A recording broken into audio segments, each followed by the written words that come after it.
भारत के एक दूर दराज इलाके में घने जंगलों और काली पहाड़ियों के बीच एक गांव बसा था जिसका नाम था कालागढ़।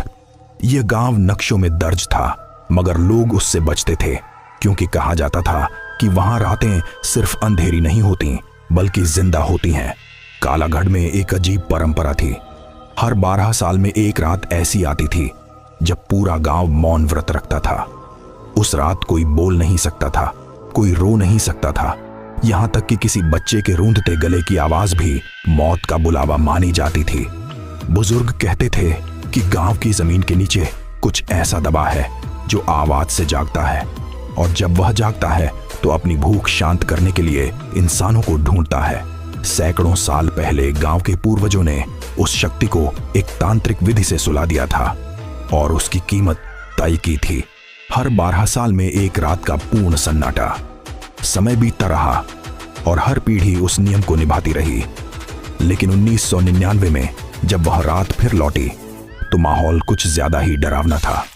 जंगल के जानवर गांव छोड़कर भाग रहे थे, कुओं का पानी काला पड़ गया था और रात के सन्नाटे में धरती के नीचे से सांस लेने जैसी आवाजें आती थीं। 8 साल का मोहन कई रातों से सपने में किसी को फुसफुसाते सुन रहा था, मुझे बाहर निकालो। आखिर वह रात आ गई। घड़ी ने 11:47 दिखाए। पूरे गांव में दिए बुझा दिए गए और लोग अपने अपने घरों में बैठकर बस सांसें रोके रहे। सन्नाटा इतना गहरा था कि दिल की धड़कन कानों में गूंज रही थी।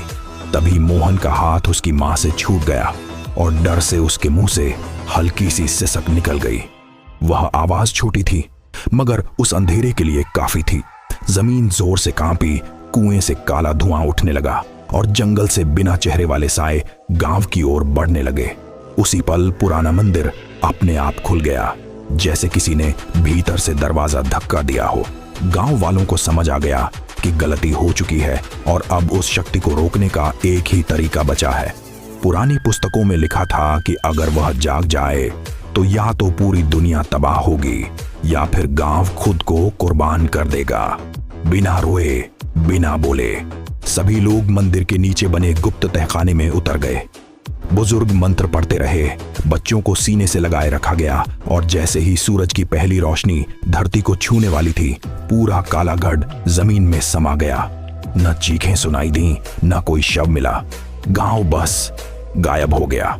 सरकारी कागजों में लिखा गया कि कालागढ़ प्राकृतिक कारणों से खाली हो गया, लेकिन जांच करने वालों ने देखा कि गांव में मिली हर घड़ी 11:48 पर रुकी थी और कई दीवारों पर एक ही वाक्य खरोंचा गया था, हमने उसे सुला दिया अभी के लिए।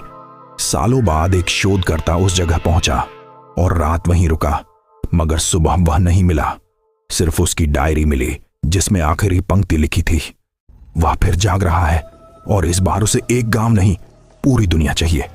आज भी उस जंगल के पास से गुजरने वाले लोग कहते हैं कि अगर अचानक हवा थम जाए और चारों तरफ खामोशी छा जाए तो समझ लेना कि जमीन के नीचे कोई सुन रहा है, और उस पल अगर किसी के मुंह से आवाज निकल गई तो वह आवाज शायद उसकी आखिरी होगी।